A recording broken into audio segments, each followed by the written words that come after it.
Well, hello everyone, and good Monday evening to you all. Probably the first thing that you saw that I need to address is that I did not put up our normal regular introduction. And I talked a little bit about this last week because the normal regular introduction has music that is getting me copyright, not violations, but claims. And they are claiming that it's a song. I forgot the name of the song, but I remember the name of the band. It's called Vegan Vampire. And so apparently the song that I use is sounds a lot like a song by Vegan Vampire. But the song that I use is not a song by Vegan Vampire. It was part of the free music here on YouTube, but it sounds similar enough that it's catching the algorithms and giving me copyright claims. So I've put in a dispute for about 3 claims so far, and I will be putting in more disputes later as they go in my favor. I don't see how they couldn't go in my favor because it's not the same song. So, I mean, that's really just the reality of it. It's not the song by Vegan Vampire. And so, uh, as soon as I start to get one that is in my favor, then I'll do more. Because as soon as you have one in your favor, then they just tend to just they don't examine it. Oh yes, of course, this is not that song. Da, da, da, da, da. Okay, so that's why we don't have our regular introduction tonight. Second thing that's on the list is next week. We're next Monday. We're still going to do the Monday night live stream, God willing, but I am not going to be doing the podcast during the week. Just give myself a little bit of a break. Things are a little bit busy for both me and Thrash, and so we won't be doing a podcast. So we'll just do a regular Monday night live stream next week. And then the fourth thing that's on there, that's the third thing or the fourth thing or whatever. Not only do I not know how to read, I also don't know how to count. Yes, I missed something while I was in school. Pretty darn sad for me, for yours truly. But the next thing is what's this show about? Well, as always, what we do is we take what we've done during the week on the podcast, given that we have a podcast, and then we kind of open to the floor to discussions because there are so many things that we miss. And this week we talked about parodies and spoofs across the whole board, music. Although we really only spent time on one music artist, and that was Weird Al, and television and movies. And of course, there were so many things that I didn't pick up on, and I forgot. Um, and so this is a chance for you all to chime in. Of course, this is only a loose direction because, as always, I allow you, within reason, to steer the course of the conversation any way you would like, asking any type of personal question or any type of opinion from me and my good buddy Thrash, who I will bring on right now. Hello, Thrash. How are you doing? Hello, cats and kittens. How's every little thing? It's good. It's good. I think everyone's doing great. We're going to get to our comments in a moment. That was one thing I also did forget to say as well to the audience. We got to bear with me one more week with me doing the comments. Unfortunately, so I have the free version of StreamYard. I explained this last week, but I got to explain it again. So I have the free version of StreamYard, and the free version of StreamYard only allows you to have 2 people on your board. So 2 people that can be not in channel, but people who can kind of control things behind the scene. And I had myself listed and I had Thrash listed. And Thrash, well, where did that come from? And Thrash's one worked when it was his old email. And so I took his old email off to put the new one on because I'm allowed to have 2. Well, I took one off to put one on, and it kept telling me, you're only allowed to have 2. And I'm like, I don't have 2. Now I only have 1 because I may have gone to public school, but I still know that 2 minus 1 is 1 and not 2. And so I thought maybe the situation would kind of resolve itself, give it some time, let the computer think, let the algorithm think, and then I'll add Thrash back on. And so I thought, well, that'd be great. So earlier today, I tried to add Thrash back on, and it kept saying, you only have the ability to have 2 on your board of directors. And so it looks like it's going to be a situation where I'm going to have to contact um, StreamYard directly and let them know about this little glitch that is happening within their system. So forgive me. I know last week I go slow. I go slow because I'm a slow reader, and we all know my problems in that area. So we will go ahead and we're going to say, first of all, we just want to say hi to the people who are in here. And we actually kind of have a little bit of a comment that we could talk about here. But we want to say hi to, there we go. Lance Chafin in the house says, hi, Ian and Thrash. Was looking forward to Sunday, Ian. Darn it. I know, dang internet connections and all that stuff, but we will get to that. I was looking forward to that too, because I have yet to be on Tug's channel, and I was looking forward to contributing on there, and it'll happen. I mean, it'll happen. And the theme was going to be great, 80s action movies. I mean, we could talk about that for a long, long time. So I did my homework on those too. Lance, hello to Lance. Thick. Hello, Lance. Yes. And hello to other brother Daryl says, hey, Lance. Daryl, great to see you as always, man. Yes. And look who else is in the house. Tom, the Hungry Jerk says, hi, guys. Tom, so great to see you. Hey, by the way, Thrash, hi, Hungry Jerk. Good to see you. I'm glad you're with us. Do you drink Diet Coke or no?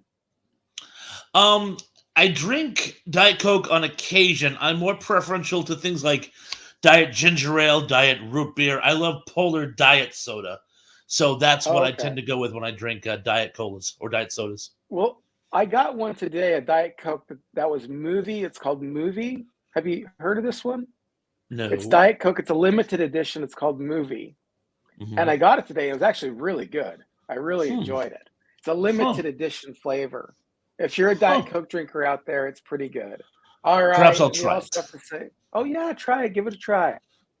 Ken Wilkinson is in the house. Says, good evening, Inca and Daryl. I'm guessing that was Lance, but I like Inca better. I like Inca better. Well, I don't know. Ianca. Depends on who. It depends on who Ianca is. Ianca is. And look who else we have. Superplex is with us. Says, I like the joke Bill Hader made when he was asked to say something funny in a sketch. He said, here's a joke. God. I don't know what he meant, but I mean, I tend to not be fond of that right off the cusp. So we'll have to see it's not going to be a joke one day for him. But anyway, Superplex stirring the anthill right out the gate today. Yeah, Superplex. Good you little night. scamp. And Daryl Johnson reminds us all to.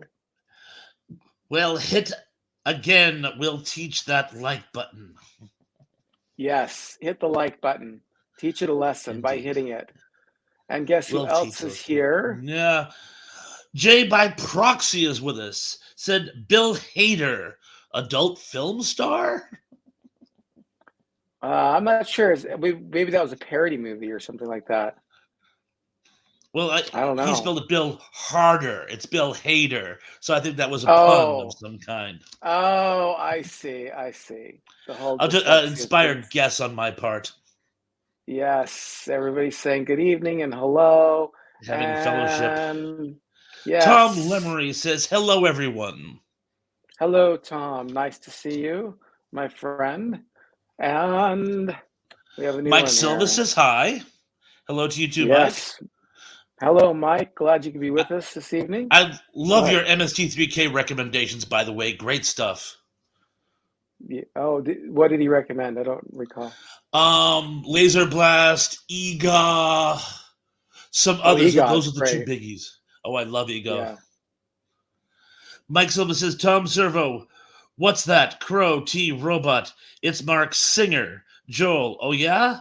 Tom Servo, I'm guessing this is the whole reason this movie was made right here. Yes, more Mystery Science Theater. Let's see. The Jay writes. J by Proxy says, Ian, it's part 4, Vegan Vampire. It's part. Oh, that's the name of the song? Yeah, I think it might be the name of the song. It's part 4, Vegan. Oh, yeah, you know what? I think that is the name of the song. And let's see who else is here. Oh, Cindy D is with us. Cindy D says, hello, Daryl Johnson. Hello, Zooplex. Hello, Kenneth Wilkinson. Hello, Cindy. All right. Well, I think we're getting to the things. Let's get into. Oh, wait a minute. We got some more people to say hi to. Keith E says hello. Hello, Keith. Howdy, Mr. Keith. Good to see you. Sean Innes says, evening all. Sean, great to see you as always. All right. Let's see. What else? Well, let's start talking about your favorites. Not Mr. Science Theater. Now I got Mr. Science Theater on the mind, but your favorite parodies. Yeah, what were we gonna say? I mean, well, you made me think of something, and this dawned on me the other day, and I don't know if it counts as a parody, but he was certainly a novelty singer at the time.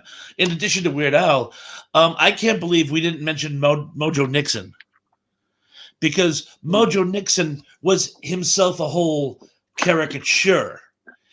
He was trying to do a rendition of that whole sort of like 30s Man on the Road, Steinbeck, with the flannel shirt and the folk singer, but it was all a shtick, and he actually wrote some very, very funny songs. Personal favorite, Elvis is Everything. They even mentioned him. You mentioned a song that you like to do when you did karaoke. The Dead Milkman song, Punk Rock Girl. Yes. They actually mention him by name. They go to a music shop and ask for Mojo Nixon, and the clerk says, he doesn't work here. Which is you don't have a very Mojo funny Nixon line. in your store. Then your store could use some fixin'. So yeah, Mojo Nixon, I felt at least deserved an honorable mention. Yeah, as far as parody music went. I think they call some of that like novelty song, like novelty music. Definitely. So there's some like bands that like they sing about pirate stuff. They're not pirates, but they sing about like if they were 16th century pirates, and they talk about plundering and stuff. They're kind of this punk rock band. And there's another band that I used to really like. It's called Steam Powered Giraffe. You ever heard of Steam Powered Giraffe?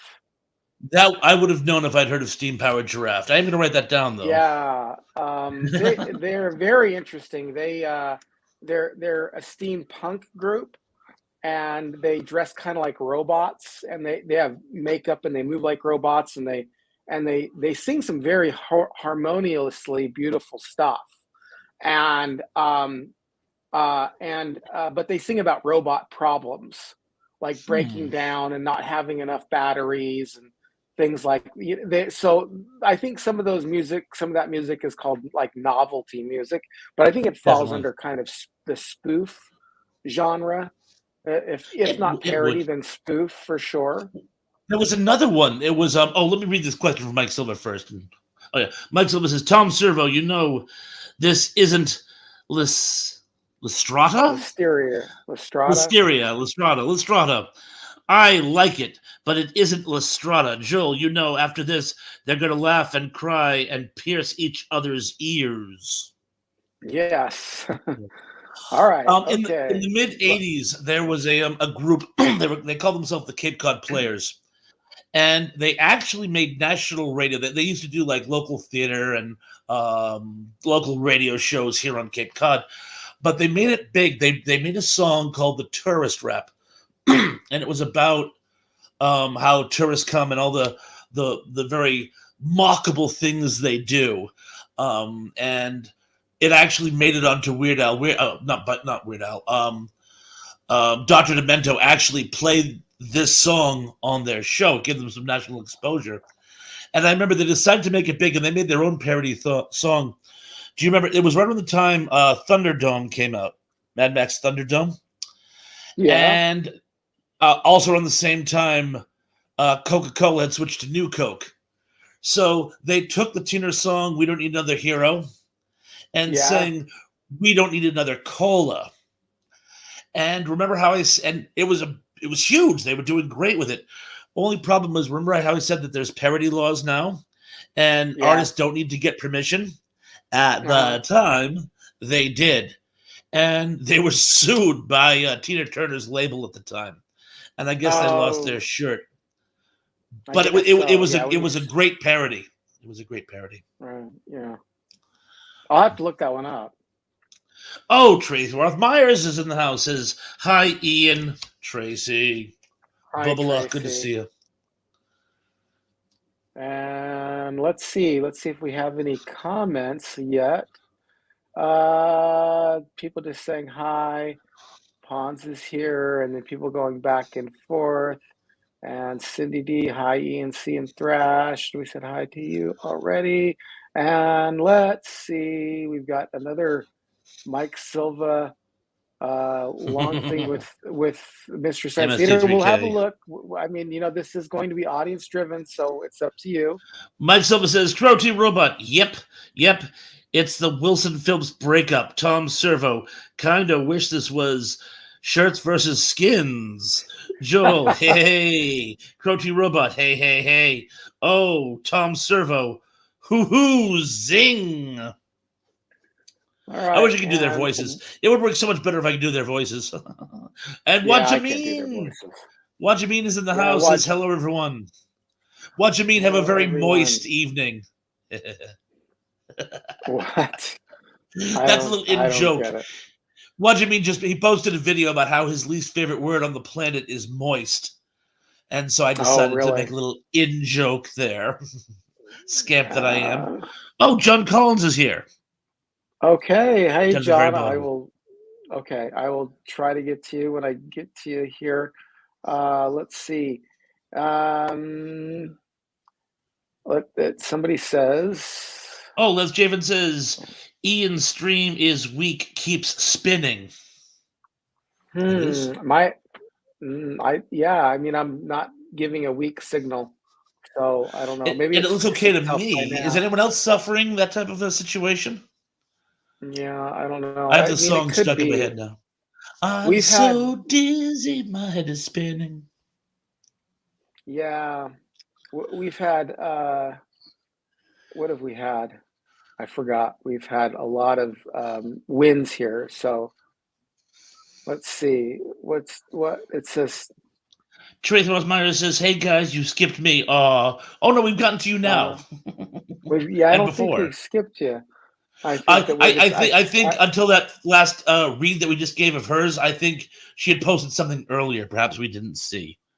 If you posted something earlier, I apologize, but I think that maybe it was taking me a long time to get down to where she was because I think I saw that the first thing that she put up there, and if there's another one here, let me look back here to see if there's anything. I saw you saying hi to some other people, but if I skipped you, it would not have been on purpose. Let me get down to where I see some comments. Let's see. Here we go. Tom Lemry says, "I never heard of Mojo Nixon. Is Borat movies spoof or parody?" I don't know. You take that That one, Thrash. Let me know. That's a great question. I would say parody, but it's a parody of something most Yanks aren't familiar with. It's a parody of a European style documentary. So, unless you've seen European style documentaries, one would not get it. Therefore, one would consider it a spoof because that's the main difference between a spoof and a parody. A parody is very linked to the source material. A spoof Right. is more like a farce and is only loosely based on something. Yeah, loosely based or parodies have a lot more slapstick in them. Not parodies, I would say spoofs have a Spoof. lot more slapstick in them and stuff like that. Yeah. All right. Let's see. Cindy D says, "What is MST3K Mike Silva?" Oh, Cindy, you are kidding. You know Right? what No, MST3K is, don't you? she knows what MST3K Indeed, is. she does. Let's She does. see. Sean Innes says, we were all looking forward to Sunday's show, Lance Chafin. We'll be there for your next one. He's shooting for Yes, this for sure. Thursday, if possible. He is shooting for Thursday. Yeah. But he's still having internet issues. Well, we'll see. Whatever he gets to it, we'll get to it. Let's see. Teresa Rosmeyer says, I'm good, thank you, Kenneth. How are you? Oh, all right.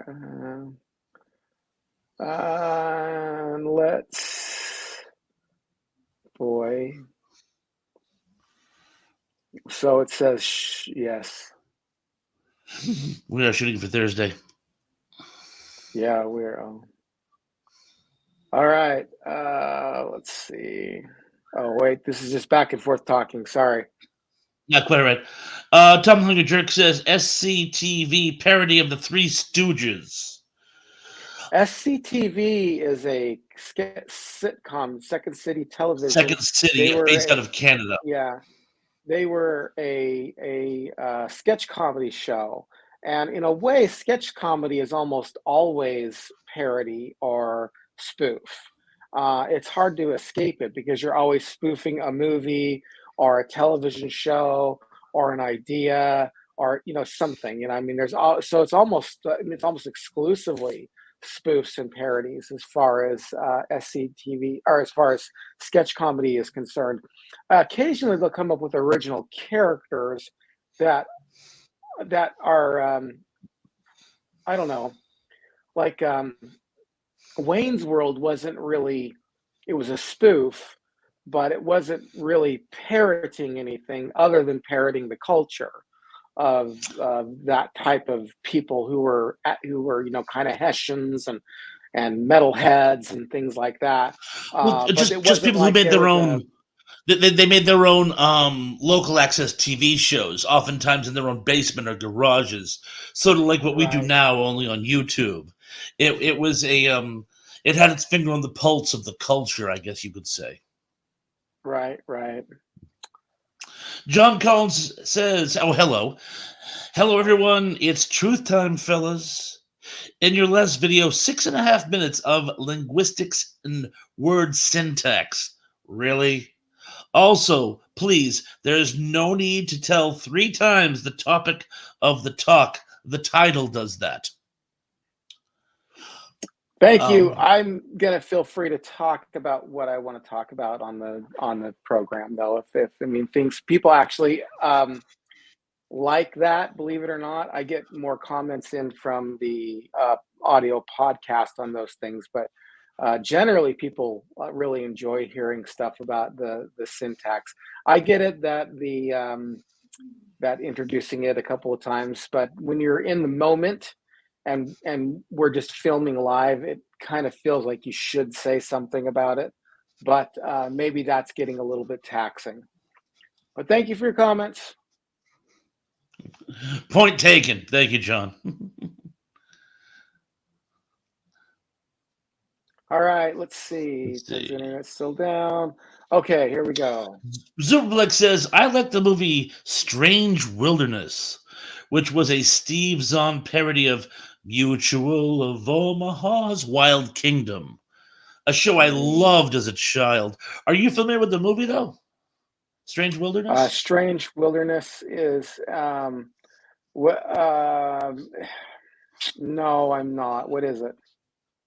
I haven't seen it either, by the way, but I do remember Mutual of Omaha, so I can picture that being done as a parody, where a Marlon Perkins old man type sits in a studio and talks about wild animals while he sends other people out to actually interact with said animals.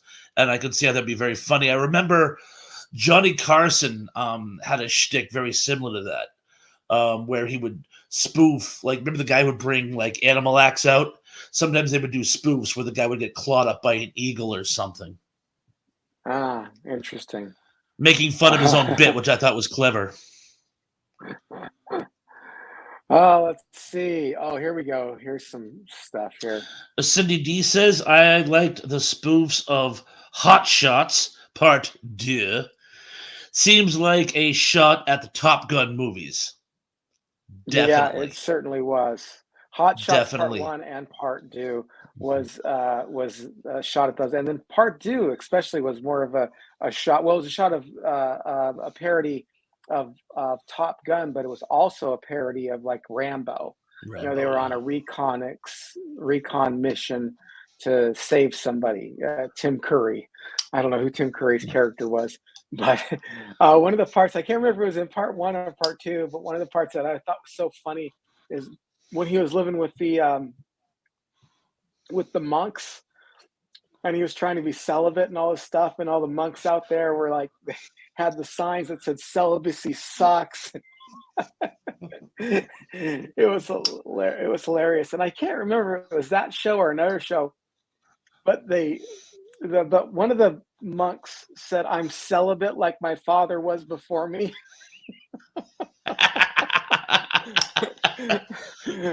Well, I remember Charlie Sheen doing an interview at the time, and he said people were always comparing him to Tom Cruise.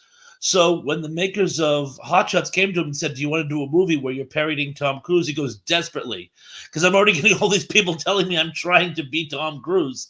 The only way I'll ever get that to stop is if I pretend to be Tom Cruise." And you know what? It worked. Well, there's another parody with his brother that I thought was really good. What's his brother's name? Emilio Gosh, I forgot his. Estevez. Yes, Emilio Estevez, and it was called Loaded Weapon. Yes, yeah. Which is like not just Lethal Weapon, Lethal Weapon. but also like 48 Hours and a bunch of different movies all kind of put together. Yeah, I remember that. That was a Wow, I haven't very seen. funny show. That was years ago. I'd almost forgotten that one. Yeah, it was. It was a long time ago, In a galaxy far, far away. and we liked it. All right, And we let's like see. it that Mike way. Silva has another one here. Oh, Mike Silva says Airplane, Kentucky Fried Movie, The Groove Tube, The Naked Gun movies, Top Secret, Amazon Women on the Moon. Mike, you've done your homework. Yes, yes. So we talked a little bit about Airplane, but we didn't really talk about Kentucky Fried Movie, which was kind of a compilation movie of different shows, and the main one being a parody of Enter the Dragon, and which I Called thought A was Fistful of Yen. Is that the name of the? Was that the name of the? Yes, and I thought that was so funny. I liked it basically when the kid was throwing a kick, and he goes, "This time with feeling," and the kid throws him a kick again, and hits him right in the stomach, and he's like, "Good job." I thought that was hilarious. Yeah, the Kentucky Fried Movie was great, and then the other one we didn't talk about, which is one that I really, really enjoyed, and that was Top Secret. Love Top Yes, Secret. yeah, Love yeah. Top Secret, yeah. Well, Go ahead, talk about Top Secret or Kentucky I Fried Movie or whatever you want to talk about. I'll start with Top Secret because I was always a fan of those old World War II movies. And the amazing thing about Top Secret is it really pays homage to them. I mean, yes, it's a very funny slapstick off the wall comedy, but the dynamics are literally something out of one of those old war movies. Oh, and by the way, that sort of scene at the end where the resistance guys say, it's just important that we know that there's still people out there still free, still fighting. That's actually from an old Ronald Reagan Errol Flynn movie about downed American pilots trying to escape from occupied Europe. And I'm like, how many people actually got that? So yeah, I mean, I really thought Top Secret was a great movie. And again, yeah, Kentucky Fried Movie. I've talked to a lot of people. The whole thing is great, but the Fistful of Yens segment is considered to be one of the best parodies ever made because it's shorter, but it's literally a scene for scene dynamic. The way it flows, exactly the same way Enter the Dragon does. And that's something else that I wanted to point out that slipped my mind. One of the things that parodies do is a lot of these subgenres have a specific flow. And a true parody acknowledges that and actually fits that template. The South Park the musical, the feature film, is without it's an old 1930s musical, 30s or 40s, right down to the like war backdrop. If you actually hold it up to one of those old black and white musicals, it actually stands the test. Right down to right before the big climactic battle, where there's three separate musical acts all kind of coming together and forming like one. I don't even know when you have three different singers all bringing their own thing together. That is like right out of those old musicals, and I'm like, wow. I wonder how many people. Again, I wonder how many people watching this movie actually knew that. And that I just parodies. Again, parodies are more than simply like a light copy of something. They really grasp the genre that they're playing to. Yeah, they really do get a hold of that genre and then make fun of it, and it's a great example of that is the Fistful of Yen, where it's almost like you're saying scene for scene. Yeah, that's such a good one. I don't know Amazon Women on the Moon. I've never seen that one. And Naked That Guns, of course. I love the Naked Gun trilogy. Amazon Woman on the Moon is very similar to Kentucky Fried Movie in the sense it's not one long cohesive story. It's basically a lot of little sketches. And the framing device pictures somebody who's channel surfing late night TV, and they Okay. just keep going to random channels. One show is a parody of film review. One Mm, channel, they're watching one of those old schlocky sci-fi movies. One channel is a talk show, a late night talk mm, show. So you put them together, and it forms this sort of overall experience. Um, interesting. Well, I'll definitely have to check it out. That's for sure. Sounds fun. Tom Lemry says Weird Al has always asked for the singer's permission to parody the songs. I think there was two that didn't give it. You are fine here, Ian and Thrash. Oh, thank you. Oh yeah, thank you. No, there's been more than two that didn't give it. Um, that it didn't give it for one reason or another. We know of Paul McCartney and Prince, and even Michael Jackson said no to a third parody that he wanted to do.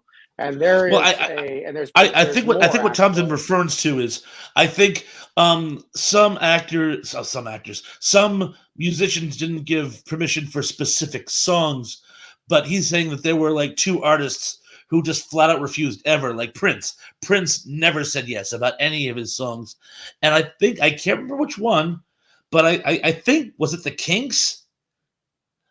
Oh, But maybe there was one other group that said no, we don't want our songs they parodied, they and said no, because huh? yeah, because Paul McCartney was it was specifically that one song, "Live and Let Die," Chicken pot, and yeah, yeah, chicken pot it pie. was chicken pot pie, and as you say, Michael Jackson went on to say no more, but he had given permission on two big occasions. So I think that's what Tom's referring to. But I wish I could remember who the other artist was. But Prince is legendary. Prince was like, no way. Prince was no Yeah. way. Oh, Alex is here. House of Alex says hi, everyone. Hey to you too, How's it Alex. going, Alex? Good to see you here with us. Lance Chapin says Blazing Saddles, a Western parody if Blazing I've ever seen one. Saddles. Blazing And Saddles. yes, one of my favorite movies. I loved Blazing Saddles. That's a little risque today. There are things in there that you just can't do anymore. But the other one, well, there were many by Mel Brooks, and we didn't even touch Mel Brooks, which is kind of crazy. But of course, how can we forget? Of course, there's Blazing Saddles, but how can we forget Spaceballs? I mean, the parody of parodies, right? I mean, Spaceballs is such an uh, awesome movie and such a great parody of Star Wars. I mean, I thought it was good. And what was interesting about not Blazing Saddles, what was interesting about, and forgive me if somebody down in the comments lower already mentioned Spaceballs, but what was interesting about Spaceballs is that it was such a parody that they had to get George Lucas's permission to do it. And Really? yes, they did. And George Really? Lucas would not. Yes, and George Lucas would not. They gave Lucas gave him permission, but denied permission to do any merchandising. So they couldn't do any merchandising off of it. You didn't have any toys or anything like that, because that's where you make your money, is off of toys, off of toy sales, right there. All right. Well, let's see what else do we have. Um, Oh, let's see. Oh, well, yeah, there we go. Lance Chafin. Spaceballs. Uh, Good yeah, call, writes Lance. that. Yeah, and then, J by Proxy says, I always thought Mel Brooks' High Anxiety is a kind if spoofing One Flew Over the Cuckoo's Nest. Ooh, he brings up a great point because High Anxiety was Mel Brooks. Because when Mel Brooks spoofed someone, it was usually a director. Like, for example, like Young Frankenstein was the Universal Monsters, not just that one movie. Or the producers was spoofing all the sort of behind the scenes of Broadway. High Anxiety was his riff on Alfred Hitchcock. yeah, But you bring up an amazing point when you talk about him riffing on One Flew Over the Cuckoo's Nest, which was a huge film around the time. But that was the great thing about Mel Brooks and a lot of these other parody artists. They managed to bring other things which are topical in under the overall umbrella. So they're hitting chords left and right. It's not just this one thing. It's an amalgam of several things. They hit the zeitgeist, I think, is the trope that I'm looking for at this time. right. And High Anxiety is one that I have not seen of Mel Really? Brooks, and Really? yeah, I haven't seen it. I know that I need to, but I always heard that it was kind of a parody of the Birds or something like that, or of Alfred Hitchcock type movies. Yes. And there But is I a have not reference to the seen it, birds in it. so yeah. It's excellent. But It's excellent. not, uh, one movie that he did that I didn't like at the beginning, but it's grown on me, is Men in Tights. Like, I really didn't like Men in Tights when it came out. I didn't care for it one bit. And but then as I started watching it more, it was on TNT or TNN or whatever it was. It started to grow on me a little bit more.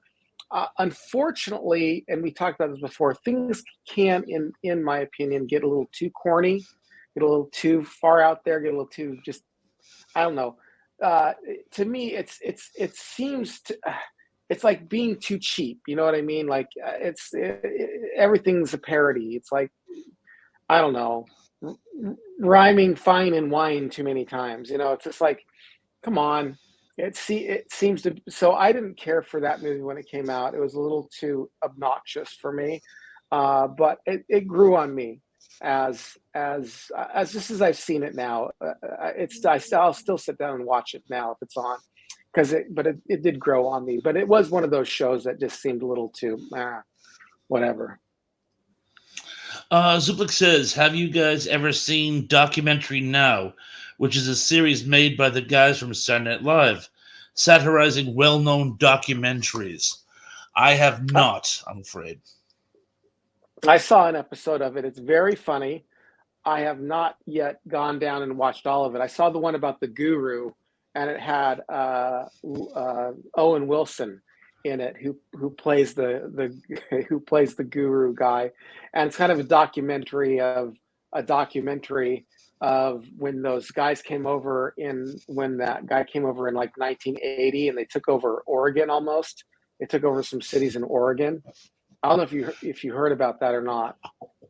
Oh. Yeah, it was an Eastern yogi kind of cult, and this guy came over, and they actually took over this town. They be like voted in mayor and changed laws and stuff. There were so many of them that they actually were getting afraid of taking over, and they bust in a bunch of homeless people. This was kind of their downfall. They bust in a bunch of homeless people, and we're going to take care of them and stuff like that. And but unfortunately, there were a lot of like unstable, crazy people in the crowd, and so it became dangerous. And that was kind of their downfall. And there's a documentary, I believe, on I think on HBO or something like that. All righty, let's Speaking see. of Oh, something go else ahead. that I've just seen, do you remember how Yes. a while back we talked about Between Two Ferns? Yes. Yeah. That's perfect. I recently saw the Between Two Ferns, the movie, and Yes.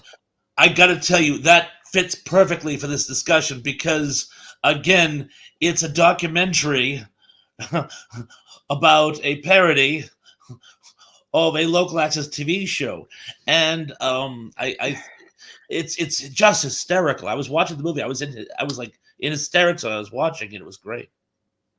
It is a pretty funny show. I'm glad you finally got to see it. The ones on YouTube are really good too.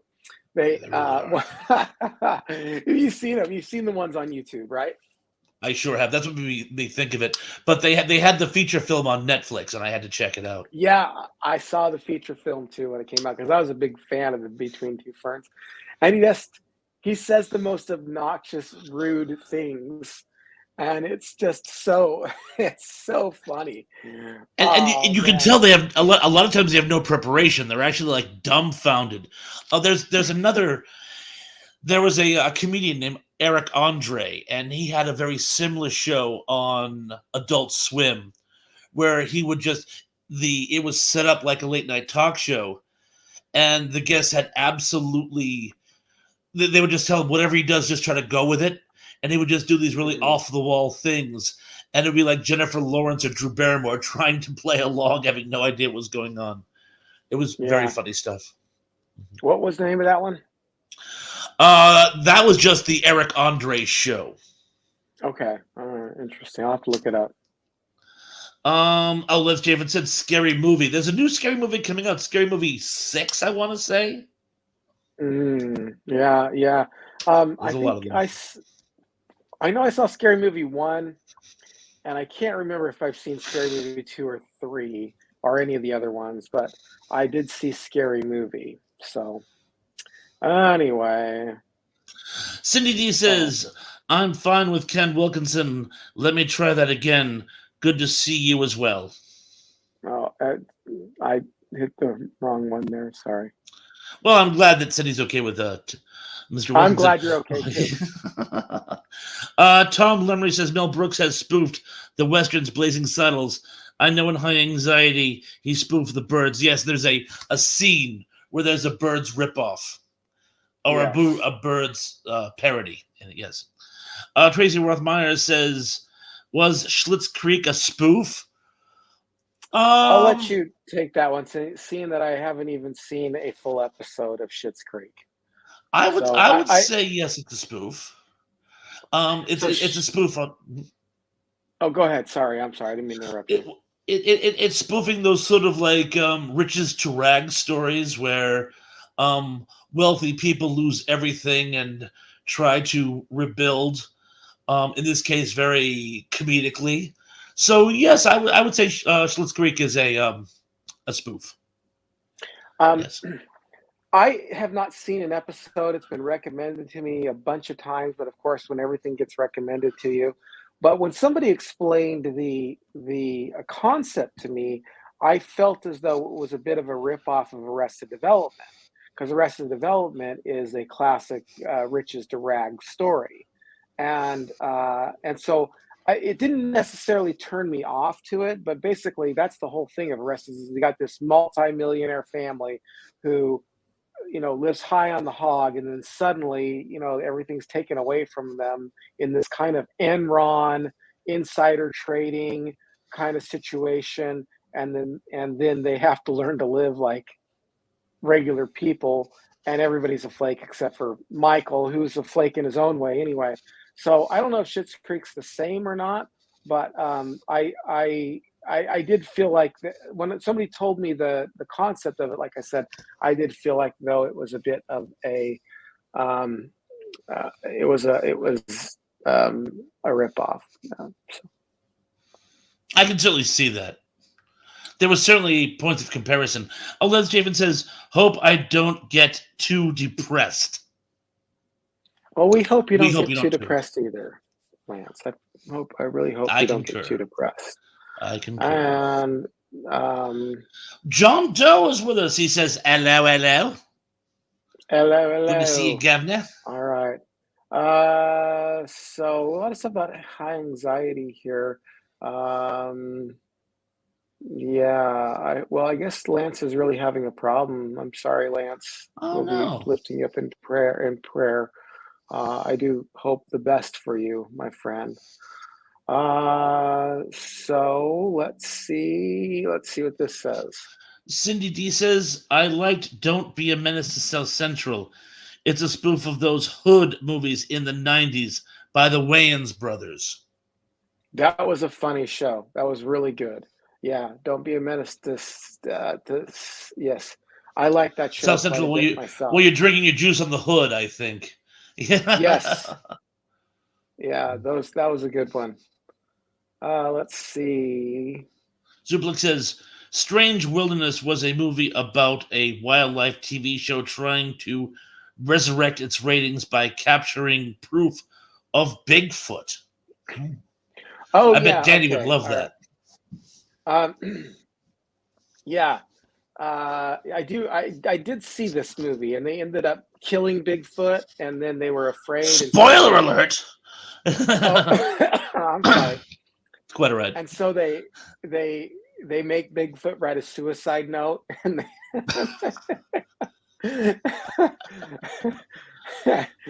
and they do the stupidest thing too. They're like filming a spider because they don't have anything to film. I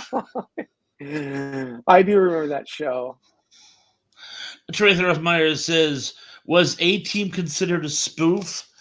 Um, I don't think that was a spoof because it took itself very seriously. One thing I will give you though, it fit a certain template of so many TV shows at the time. It was really The Fugitive, only instead of a one man against the world, it was this group of Vietnam veterans. And that was the main thing. You remember, Tracy, back in the 80s, Vietnam was like less than 10 years prior. Vietnam veterans was a very, very, very serious topic. And so making them the heroes of their own TV show, Yeah, I thought was very important. I think it had comedic elements. It still had a lot of action. But remember, they're still being chased the whole time. And they always have to set up shop in a different area. And again, what are they doing? They're fighting for good. So yeah, it's more of a ripoff of The Fugitive than a spoof, in my opinion. you know, but I will say this: I think the A Team movie did spoof the TV show to some degree. Did you see Oh, the okay. movie? Yes, okay. I see what you're saying now. I thought you meant the actual Yeah. show. The movie. Well, Well, I don't know the if she the meant the show movie. or not, but the movie does spoof the show quite a bit. Uh, Yes, all right. That oh, I'll see. That I yeah, can see. and and and a lot of these movies that are based on television shows, they do that. Like, did you see the the Baywatch? The Baywatch? Did you see the Baywatch movie? No, no, but there was a Baywatch parody. It was called "Son of the Beach," and I believe it was produced by Howard Stern, and it was basically a very, very humorous uh, ripoff of Baywatch, just with a lot of bathroom humor and stuff like that. If anyone else remembers it, Mm. let me know. But that was definitely a parody. The Baywatch, that's the television show with Knight Hasselhoff, Rider. Yes. Okay. yeah, So David Hasselhoff, you yeah. haven't seen the movie. The movie is almost a complete parody of the show. Because now, listen, I've never even seen a single episode of Baywatch, but Mhm. you know, I don't live under a rock either, so I know what it's about. They solve crimes. And what was interesting is in the movie, because I did watch the movie kept saying the bad guys kept saying to these guys like, why are you solving crimes? You guys are beach watchers. Lifeguards. Like, you guys are Lifeguards. lifeguards. Why are you solving crimes? It's like, that's kind of true. Lifeguards don't solve crimes. That's not, they don't have any police authority or anything like that. Tom Lemry says, I'm gonna get you, sucker, spoofing blaxploitation movies. Definitely. Yes, indeed. Definitely. Indeed, they do. Let's see. Liz Given says, bye, guys. See you hopefully tomorrow with Thrash. Lance, take care of yourself. Get some rest. We'll see you tomorrow, okay, buddy? Yes, please, by all means. Alex says, do we count The Office, UK and US, under the spoof banner? I would definitely, yeah. Under the spoof, what's it a spoof? What do you think a spoof banner? Of? Oh, just two things. Office documentaries and just office culture as a whole. So it's sort of it's a double parody. Mm-hmm. And you know what the really, really bleak thing is? The whole thing started because supposedly a member of the office had died, and it was a documentary about grief therapy. But the crew just never left. So the office personnel just had to find more and more things to talk about. At least that was the premise I heard. Oh, Daryl Johnson says, High Anxiety made fun of a lot of Hitchcock movies. Vertigo, one of them. Yes, definitely. Definitely. Yes. It was an overall parody of the Hitchcock catalog. All right. Hungry jerk. Tom says Catholic high school girls in trouble. Or Troy-Bell. In trouble. In Troy-Bell. He meant trouble. In trouble. He did. I was saying Troy-Bell. That was on the Kentucky Fried Movie. Yeah, let's see. Zublik says Kentucky Fried Movie was a parody of pop culture of the 70s. I'll buy that. Oh, Cindy D says, I love the SNL parodies. Eddie Murphy as James Brown. Love it. In the hot tub. In the hot tub! John Belushi spoofing Saturday Night Fever. It's Samurai Night Fever. So funny. Yeah. SNL. I love SNL as well. Eddie Murphy SNL. Was great. Yes. Tom Lemry says, Buckwheat's greatest hit, Cindy D. The Honeymooners rap was funny with Eddie Murphy and Joe Piscopo. I remember the Honeymooners rap. It was on Dr. Demento. Oh, was it? Okay. It was. Zublik says, Cindy D. SNL also saturnized 60 Minutes because they had in Weekend Update a segment with two politically diverse commentators, just as in 60 Minutes. Yes, it was called Point Counterpoint. I remember it was hysterical. I remember that too. Wajibin says, I got to mention Stay Tuned with John Ritter. And of course, the funniest scene in that movie is when he goes into Three's Company and they're like, Jack, where have you been? And he just breaks the fourth wall and goes, ah! Yes. Yeah, for sure. That struck me funny. It really did. Oh, Trey Myers says, is Dr. Strangelove a parody? That is an excellent question. Is. I don't know what Dr. Strangelove is. No, what is that? Oh, this is a good one. Okay, I saw someone talking about it in the comments, so I'm going to try to cover the whole thing. Long story short, now you know who Stanley Kubrick is. He did 2001: A Space Odyssey. He did Clockwork Orange. He made some absolutely amazing movies. And there was this book called Failsafe, which was about an accidental Third World War between America and Russia. And they wanted him to make it. And when he was reading the treatment of it, he goes, this is too serious. This would work better as a dark comedy. And they were like, love it. And the weird thing is he didn't get comedic actors. Well, I mean, it had Peter Sellers, who was known as a comedic actor, but he did everything Kubrick wanted to do. But they got like, Oh, I'm trying to think of some of the actors. I can't think of them off the top of my head, and I don't want to like drag the show down while I like ponder. But in any event, George C. Scott was probably the biggest actor they got, and they did this very serious movie about this one wing of bombers is given the attack code by a rogue general who's trying to start World War III for personal reasons. And it's a very serious topic, but it's done in this very, very humorous manner. And supposedly the whole thing was supposed to end with a pie fight, but something went tragically wrong and they had to redo the ending. So the ending doesn't quite hold water, but it's actually an incredibly funny movie. And the weird thing is, they also went and made the other movie as well, the serious one with Henry Fonda as the president and Larry Hagman as a translator. So you can actually see the serious version and the parody version as like a double feature, and they're really kind of contemporary. And again, both are discussing the possibility of an accidental war between America and Russia. And thank God fears of those things are long behind us now, huh, folks? Yeah, we come full circle. We're all digging out our nuclear blast bombers again and making sure we've got plenty of food storage and stuff. That's kind of crazy. Oh, Sean Innes says Dead Men Don't Wear Plaid was a decent film noir parody. Pick that up. But it's all warm and steamy.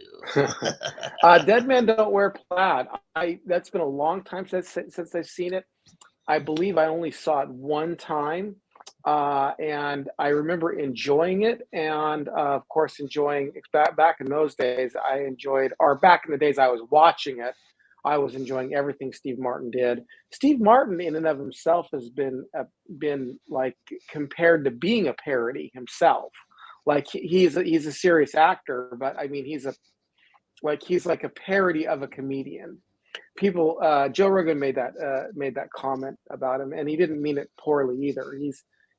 But like everything he does, like is an act. You know what I mean? Like everything, like his characters on stage is an act, and the way he does his stand up is like all these different characters and stuff. And I think he's really excellent at it. Unfortunately, he got depressed because one of my favorite movies he did was the one with Eddie Murphy in it, and Heather Graham. I forgot the name of the film, but in the film, it's a parody of filmmakers making a film, and Eddie Murphy plays a star in the film, and they can't get him to be the star of the film. And so they use his brother, who's not quite mentally sufficient, let's just say that. And they make this film called Chubby Rain. And sometimes people ask me what my favorite movie is, and I will say Chubby Rain and see if they get the reference. I haven't really done that a whole lot, but I was gonna, like if you ever do like a Instagram or something, and you put like your favorite movie or YouTube or whatever, not YouTube, but Facebook or whatever. I was gonna put my favorite movie's Chubby Rain. So we'll see if you'll get that. But Dead Men Don't Wear Plaid is hilarious. But no, I was gonna say after that movie, Steve Martin got very depressed because I guess people didn't like the movie, and was saying that he was a bit of a wash up and stuff like that. He bowed out of the scene after that movie. I think he bowed out of the scene for like 5 years. He didn't make any movies or anything like that, so didn't do any appearances. May have been longer, but Dead Men Don't Wear Plaid is definitely worth seeing. Oh, one thing I just going to point out here, Zuplex just did a fact check for me. Doctor Strangelove was based on Red Alert, not Failsafe. Thank you. I appreciate that. Oh, and one other thing, Danny Staten's here. Hey, Danny, how you doing, man? Danny Staten asks, how about Return of the Living Dead? And I have to give that a shout-out because it's one of my favorite movies. Okay. Return of the Living Dead can be considered a spoof because it's a tongue-in-cheek version of the whole zombie franchise. Before that, it wasn't that they weren't funny. There was always funny elements to all of them. I've always thought zombie movies work better as dark humor as opposed to actual horror. But Return of the Living Dead was actually intended to be a comedy. And if you've seen the second one, that one is actually definitely a spoof comedy. In fact, it goes too far to the point where it kind of falls flat because it's trying too hard to be a comedy as opposed to let the humor be organic. But I think Return of the Living Dead definitely falls into the spoof category. Oh, and Alex says Wild Love 2, as in Wild Love the second one, or Wild Love as well. I'm not sure. I'm not familiar with the source material. Yeah, I'm not either with that one. I'm sorry. It sounds like it's like Wild Love is like a title or something like that. Yes. So, which I'm not familiar with. Keithy says, I was watching Food That Made the Country last night, and they said Sour Patch Kids was a parody, which I know he means parody. Siri is debasing him again. And it very well could have been. That I did not know. Daryl Johnson says, 11 artists did not want Weird Al to do their songs. Wow, I didn't realize it was that many. Yeah. I believe it. I didn't realize it was that many. Right. Sean Innes says, Zuplex, there was a parallel film with Henry Fonda. I forgot what it was called. Air Force Commander something. It was a serious version of Strangelove. Yes, Sean, that was Failsafe, the one we were talking about. Yes. Let's see. Okay, so Alex said he has to leave. Yes. Not Alex, thanks for joining us. Yeah, it's like 1 o'clock his time. Trey Rothmeyer says they say Maxwell Smart is a combo of the Pink Panther and James Bond. Definitely. Yes, definitely. It's definitely an amalgam of those secret agent works. I loved Maxwell Smart. I thought it was hilarious. It's a great show. Great show. Missed it by that much. Mike Silva says, watching season 13, The Mask episode, the riffing is great. Pawns good host segments.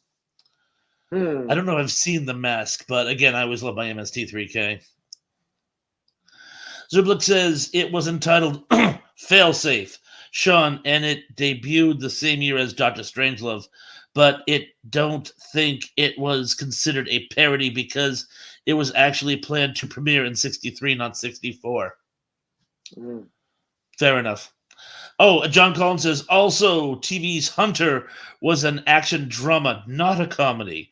It was about parody and spoof, and there wasn't a mention of Impressionists Rich Little, Fred Travellina, Frank Faliando, Dana Carvey, or Robin Williams. Go ahead. Say something about this one because I'm not sure. I'll take his word for it. I'm not too familiar with the show. Hunter. Yeah, I'm not either. All right. I'll take your word for it. Cindy D says, was Princess Bride a spoof or a parody? I'm going to call Princess Bride... I'm going to call it an homage.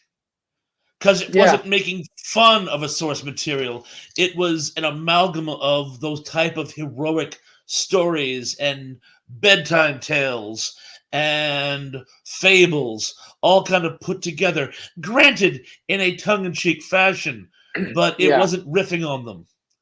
It was just a collection of tropes. So yeah, I would call that an homage. Yeah, I think homage is a great way to put it. And like you said, it's a little tongue-in-cheek. And sometimes when you have an homage that's a little humorous, you can kind of can cross over maybe at a fine point into something like a parody or a spoof.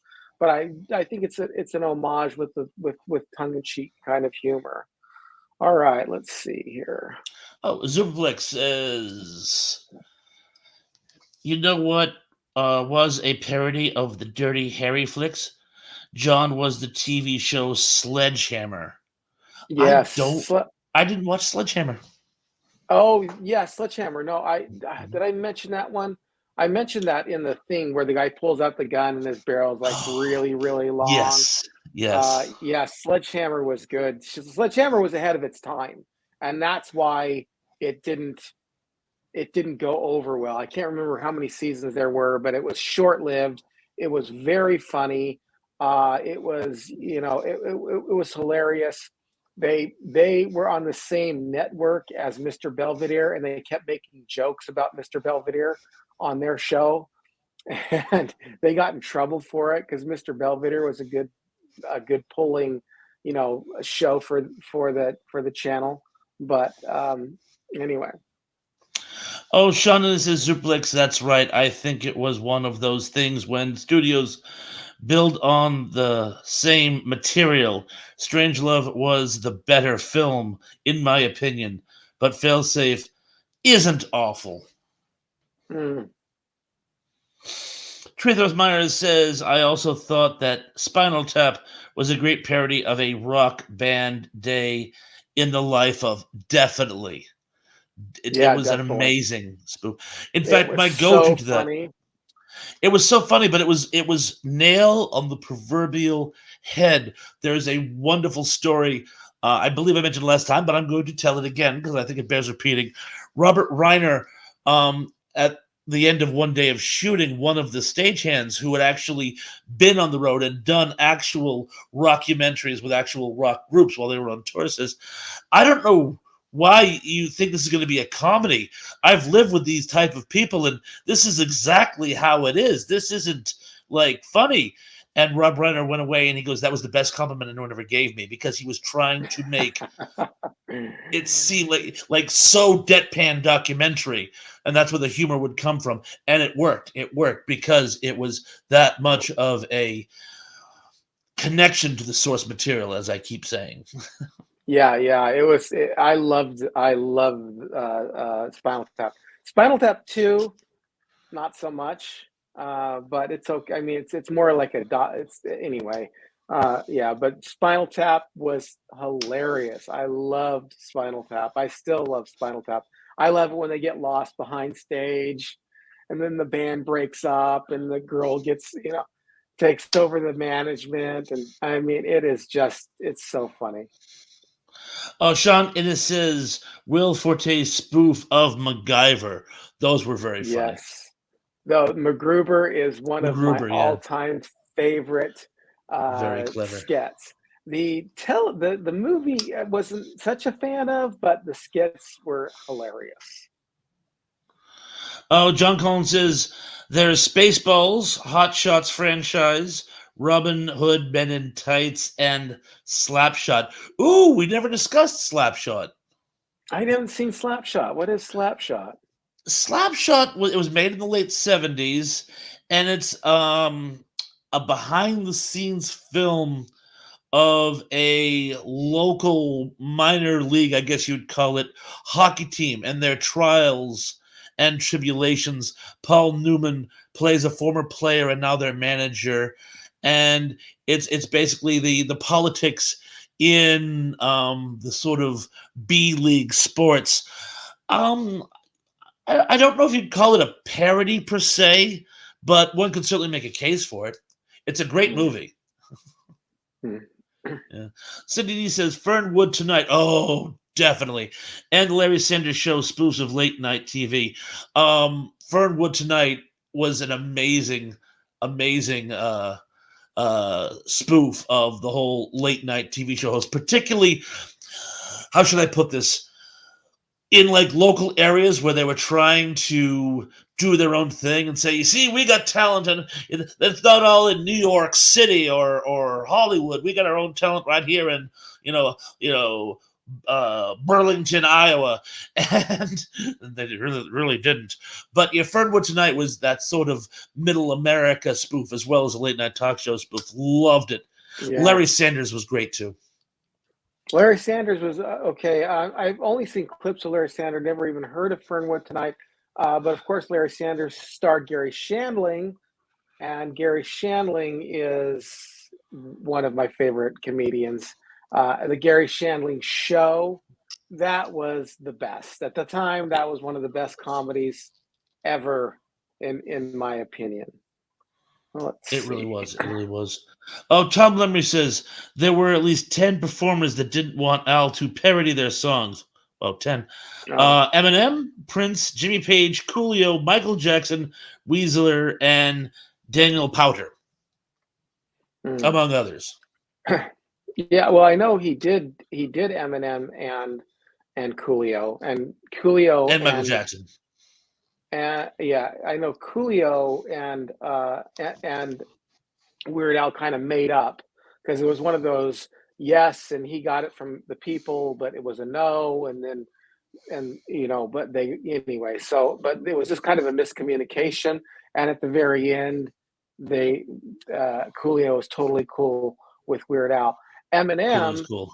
allowed him to do 8 Mile, but wouldn't allow him to do a video of 8 Mile. Who knows why? And apparently something was smoothed over between Weird Al and Weezer because he appeared on stage with them when they did their remake of Africa, which Weird Al also later did a rendition himself. Yes, he playing the accordion. Yes. Yeah. So apparently there was some change of heart. Good thing too, because it's an amazing rendition. It really is. I really almost like it better. I almost like it better than the original. Almost, not quite, but almost. Yeah. It sounds really good, and Weezer also did "Aha," "Take on Me." They do a really good version of that. The video's good too. It's very cute. Yeah. Oh, Zuplik says Adult Swim Robot Chicken is essentially a wealth of parodies.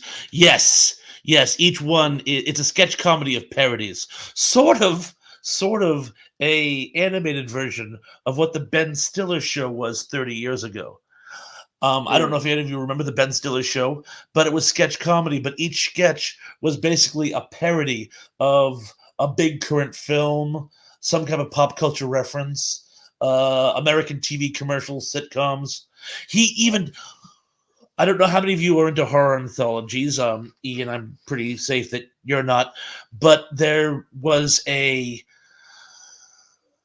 he did a parody of one of those Tales from the Crypt shows about a late night shock jock who calls himself the devil's advocate. And the payoff at the end is he finds out he's actually in hell and has actually been trying to get people to sin to go to the devil.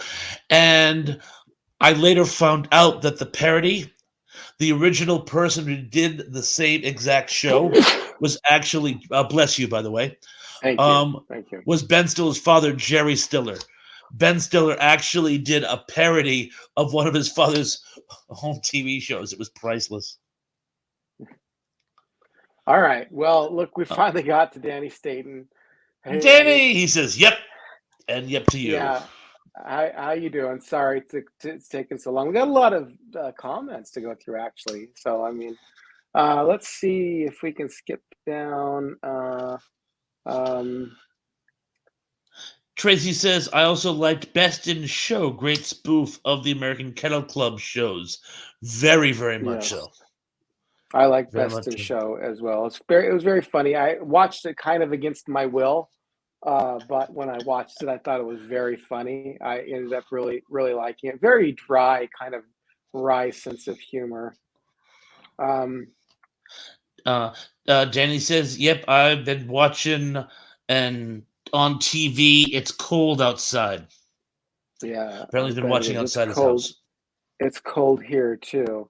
Let's see if we've got more here.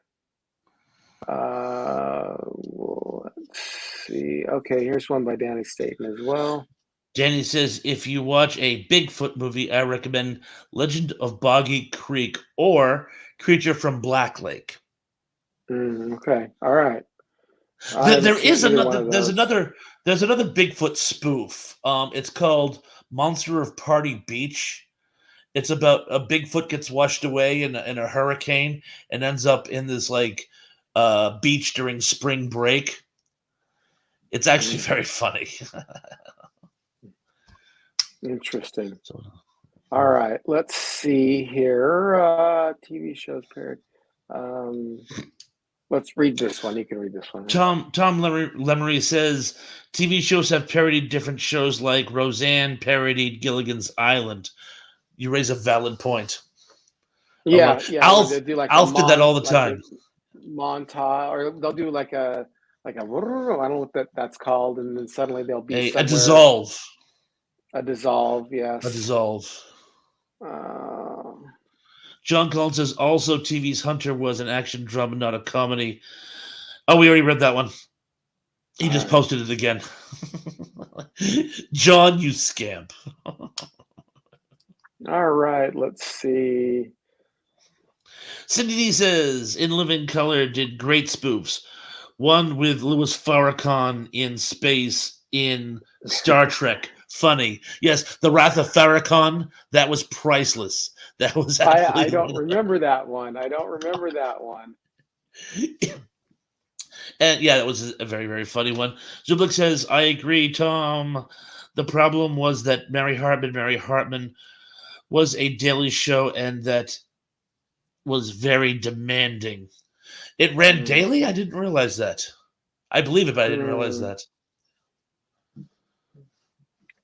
Let's see. It was supposed to be a spoof of like soap operas. Keithy says, Z, you are 4 months older than me or younger. I guess you're younger. You were born in November and I was born in July. So I think you turn all the same. Sorry, I think that was stuff back going back and forth between them. Not really. Okay. Having fellowship, as I say. Oh, Tom says, I have a question. Why does some comments are made 2 to 3 times within 2 minutes? Why can't they write their comment once and wait?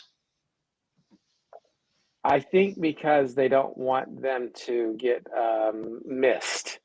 So I think that's probably why somebody will post their comments several times, and they want to make sure that it gets answered. So, and if you post the same comment 3 times, I'll probably more than likely answer. But as you can see, like sometimes I'll miss something, which isn't uncommon, especially as the channel grows and we get more people here. All right, let's see. One more day older. Let's see. John Collins says the Colbert Report. There are several late night shows that are done in the style of news shows that are comedies and not true news. Although one thing you'll hand them, a lot of them do present actual news stories just in a comedic fashion. Yeah, and we talked about that with the Daily Show, and I think the Colbert Report definitely falls under a parody, though. He was definitely way more funny, way more over the top. Where it's coming down and he's waving the American flag and stuff. The only thing that kind of makes it not, especially the Colbert Report, because I was a big fan of Stephen Colbert back when the Colbert Report was out, and I was actually a big fan of Stephen Colbert when he was on the Daily Show. I liked him quite a bit when he was on the Daily Show. I found his scenes to be rather, just hilarious. And of course, he's a big comedic fan. He was in our comedic actor. He was in the Upright Citizens Brigade and Strangers with Candy. Yeah, he was in that. He played the homeroom teacher. Yeah, I mean, it's all kinds of stuff. And so his comedic stuff was, although he did kind of like satire real events, but he would talk about a real event, but it would just be like all kind of sarcastic satire. Another person who did this was David Spade. We forget the Hollywood Minute, and he even had his own show based on the Hollywood Minute, and his own. I forgot the name of it, but it was basically he had a television show that was based on the Hollywood Minute, where they would have like celebrity stuff, and he would just kind of satire it, just kind of and so it's kind of one of those in between ones for me. But I think the Colbert Report was way funny, was way over the top, and so over the top that I would consider it spoof with a little bit of real news in there. But even the real news in there is satirized to a great deal and made fun of. So that's just my opinion, one man's opinion. What does it mean? It doesn't mean anything. Oh yes, this was it. This was the movie. Loved Bowfinger. Yeah, that was the movie with Steve Martin and Eddie Murphy. Bowfinger.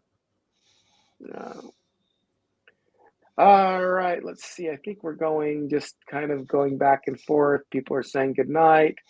Let's see. Ziplik says, like Bowfinger, Steve Martin and Eddie Murphy should do more duets with each other. Yeah, I think so too. Mm-hmm. And let's see. Let's see. Oh yes, let's get this one right here. Oh, Ziplik says John C. Reilly's Walk Hard was a good parody of the Johnny Cash biography. Yeah. Yes, you know what's funny is that it was a parody of the Johnny Cash biography and also a parody of Ray at the same time. I mean, it followed Johnny Cash more for sure, but if you've seen Ray, they also kind of parody Ray quite a bit as well. Yeah. They were the Ray Charles story. Definitely, I get it. Yeah. So let's see. John Collins says, Bob, I want to hear you on the radio segment, but it's not up yet. No, unfortunately, poor guy. Barry, his wife was in a nasty car accident, and he's been busy dealing with that. She's okay. She's okay, but it kind of threw his whole schedule off. The last one he posted, I think, was the week before mine was up, so with any luck, mine will actually air this weekend. He tried to send it to me a link, but it didn't send, and I haven't had the heart to bother him. But John, I promise you, as soon as my BK on the Air post is available, I'll let you know. I'll let you know personally, so you can check it out. Zublik says, yeah, Tom, Mary Hartman jokes fell flat a lot of the times. You know what? And Ian, I know you aren't familiar with the show, but I think that was, I don't want to say intentional, but again, it was a spoof of these late night shows where there wasn't much going on. And I think the fact that a lot of the jokes fell flat, a lot of it was done impromptu. A lot of it was not scripted. And it was simply, basically, Martin Mull plays a Hollywood has-been who ends up in this small hick town called Fernwood and takes a job as a late-night talk show host. It actually got its start in the show Mary Hartman. Fred Willard plays his incessantly babbling assistant or sidekick, if you will. And a lot of it is they bring people with dubious talent out, and he tries not to laugh at them. It was a novelty show is really what it was. Just the framework being this sort of late night talk show. And yeah, I think the jokes did fall flat a lot of times, but I think that was why it was funny. Right. Well, I mean, yeah, sometimes that drive jokes falling flat, uncomfortable humor kind of. Exactly. It's like watching a middle school talent show. Half the fun is how terrible they are. Yes, right. Danny says, City Heat has Eastwood and Burt Reynolds. Yes, that's the movie that actually spoofed both of the Action Stars movies. Yeah, right. Yes. I remember that from when I was in high school, I think. Mike Silva says, Shrek, Friday the 13th movie. Oh, I'm sorry. Shriek, not Shrek. Shriek and Friday the 13th, the movie. I don't know the Friday the 13th. Shriek. Well, Friday the 13th. I think he's saying that Shriek was a parody of the Friday the 13th movie. Oh, okay. Well, they did. It was more of a parody of, Friday the 13th. Friday, Saturday the 14th. Did you ever see Saturday the 14th? A friend of mine actually worked on the sequel. another Saturday the 14th or something like that. But yeah, there was a okay. Saturday the 14th too, and an associate of mine actually did special effects on it. Oh, interesting. Yeah.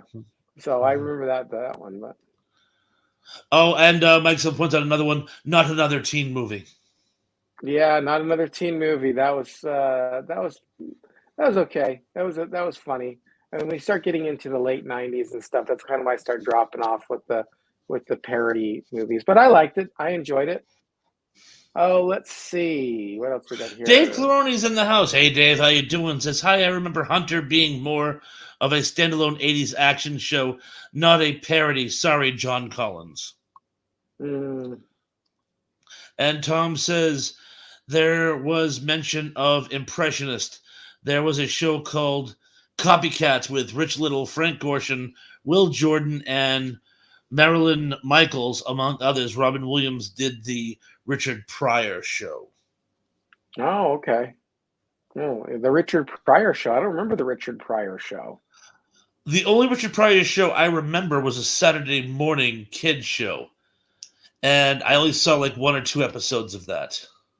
Richard Pryor to the Saturday morning kids show? My hand to God. Yes, it was called Pryor's Place. It was called Pryor's Place, and it was sort of like Sesame Street if it was done by Bill Cosby.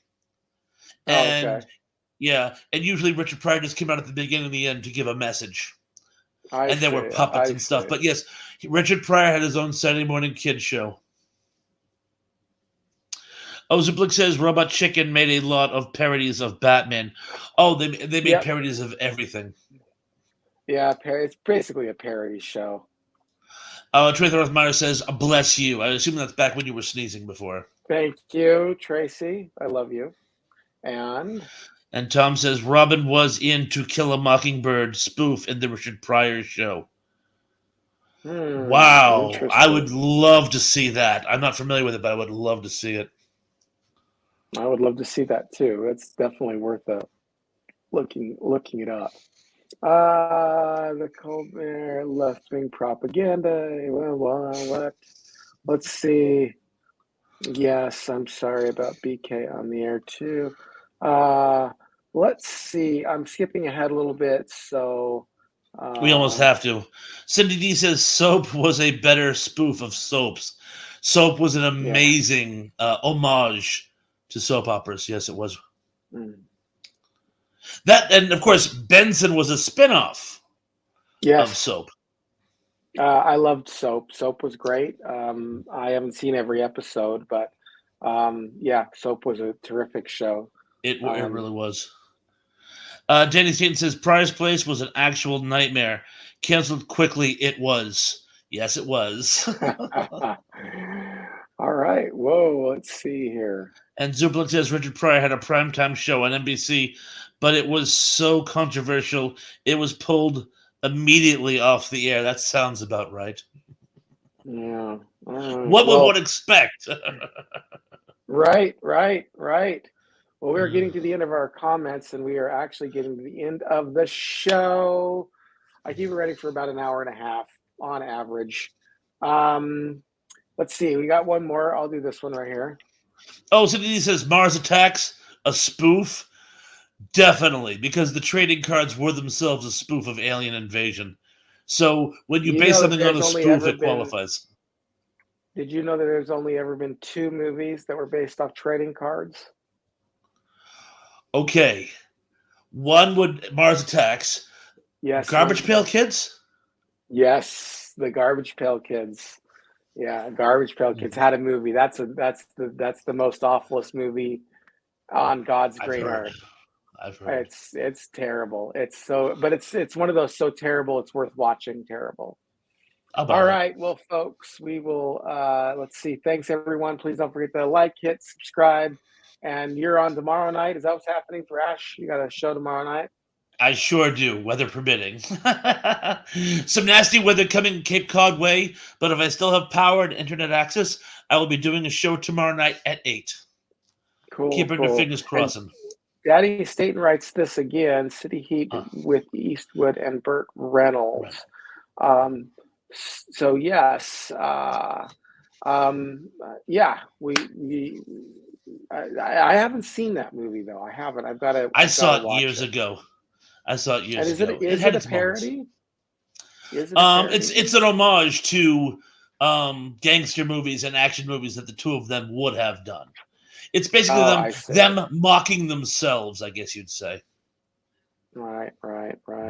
And look who joined us at the very end here, Just dear. in time to say goodnight, Retro Nerd Girl. Mhm. Oh no, I just missed this. I'll watch the replay right after. Please do. Please do. I'm very glad you were able to stop Yes. by. Hi, RNG. Good to see you as always. Yes. Hi. Good to see you as well. Don't forget to hit the like and subscribe button. And Dave Clooney says, "Oh my, I can imagine the censors were not happy with that. I'm guessing the Richard Pryor show." Yeah, I'm going to guess the Richard Pryor show. I couldn't even imagine that. All right, folks, everyone, we're going to say goodnight. Love you Good night, all. everyone. Thank you for making this everything that it is and keeping us very busy in these comment section. Thank you, everyone. Take care. God bless. Good night.